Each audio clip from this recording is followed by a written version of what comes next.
ہمارے ہندوستان کے بزرگ ہوئے ہیں، مولانا فضل الرحمان گنج مراد آبادی رحمت اللہ علیہ۔ ان کی عادت تھی چاروں فقہوں کو جمع کرنے کی، وہ چاروں فقہوں کو جمع کرتے تھے۔ مثلا حنفیہ کے ہاں جن چیزوں سے وضو ٹوٹتا ہے تو ان سے تو وضو کرنا ہی ہے۔ حنفیہ کے علاوہ مالکیہ، شافعیہ، حنابلہ کے ہاں جس سے وضو ٹوٹتا ہے وہ اس سے بھی وضو کرتے تھے۔ مس ذکر کہ چھوٹے پیشاب والی جگہ پر ہاتھ لگ جائے تو بہت سارے ائمہ کے ہاں وضو ٹوٹ جاتا ہے، حنفیہ کے ہاں نہیں ٹوٹتا، وہ اس میں بھی وضو کرتے تھے۔ ایک دن ان سے کسی نے کہا کہ آپ چاروں مسلک کو جمع کرتے ہو، نماز میں سورت فاتحہ میں کیسے جمع کرتے ہو؟ کیونکہ امام کے پیچھے شواف وغیرہ کے ہاں سورت فاتحہ پڑھنا واجب ہے، حنفیہ کے نزدیک مکروہ تحریمی ہے۔ واجب اور مکروہ تحریمی تو جمع نہیں ہو سکتے، ایک پر ہی چلنا پڑے گا، وہاں کیسے کرو گے؟ فرمایا کہ الحمدللہ میں وہاں پر بھی جمع کر رہا ہوں،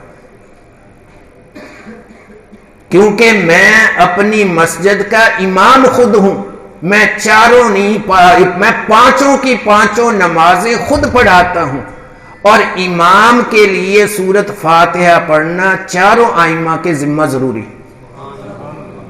کہتے ہیں میں امامت ہی اسی لیے کرواتا ہوں تاکہ چاروں ائمہ کے مذہب پر عمل ہو جائے۔ تو یہ تھا احتیاط۔ تو غالباً ہمارے شیخ بھی شاید اسی لیے کرواتے تھے۔ حضرت صاحب رحمۃ اللہ علیہ 1970 سے جامعہ اشرفیہ میں 2010 تک جب تک کرسی پر نہیں آئے پانچوں نمازوں کی امامت خود کروائی۔ جب 1970 میں آئے تو حضرت مفتی حسن صاحب رحمۃ اللہ علیہ کے بڑے صاحبزادے مولانا عبید اللہ مفتی اشرفی رحمۃ اللہ علیہ، تو یہ چونکہ حضرت کے بڑے خلفاء میں سے تھے تو پہلے وہ خود نماز پڑھاتے تھے۔ مفتی عبید اللہ صاحب محتمم پانچوں نمازیں خود پڑھاتے تھے۔ جب یہ ان کو وہاں پر لے کر آئے تو پھر یہ کہا کہ آپ میرے ابا جان کے سب سے بڑے جانشین ہیں، اب یہ مصلی بھی آپ لے لو، آپ اس پر نماز پڑھائیں۔ تو 1970 سے نماز شروع کی وہاں اور اخیر تک نمازیں پڑھائیں، اور پابندی ایسی تھی کہ شاید ہم تدریس کی بھی ایسے نہ کرتے۔ میں پورا چلہ بھی وہاں رہا ہوں، اور اسی برکت سے وہ چلے والی جو حدیث ہے کہ 40 دن تکبیر اولیٰ ہو جائے، وہاں رہنے کی وجہ سے اور جگہ تو نصیب نہیں ہوئی۔ اس کے علاوہ بھی جب چھٹیاں ہوتی فوراً جاتا تھا، کبھی نہیں دیکھا ان کو کہ نماز سے 8-10 منٹ پہلے نہ آ جائے۔ 1970 سے جس نے بھی دیکھا ہے اس سے پہلے بھی، اور 10 تک 40 سال امامت کروائی، اور آج جو ائمہ ہیں ان کی حالت دیکھ، نماز کی مصلی رسول کی اہمیت ہی دل سے نکل گئی۔ جس کو دیکھا کھڑا کر دیا، پڑھا دینا تو میں جا رہا ہوں، پڑھا دینا تو میں جا رہا ہوں۔ مصلی رسول کی اہمیت ہی دلوں سے نکل گئی۔ کتنے بڑے شیخ الحدیث جامعہ اشرفیہ کے، مصلی رسول کی اہمیت اتنی کہ باہر بیان کے لیے بھی نہیں جا رہے، میں نے نماز پڑھانی، میرے ذمہ ہے یہ کام۔ ہمارے بزرگوں کے ہاں ان کی بڑی اہمیتیں ہیں۔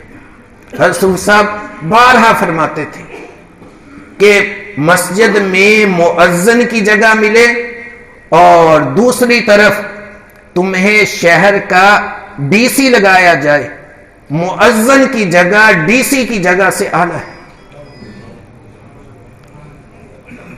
اور فرماتے کہ اگر امامت کی مل جائے اور ادھر تم کو گورنری مل رہی ہو تو گورنری پر لات مار دینا، امامت کو قبول کر لے۔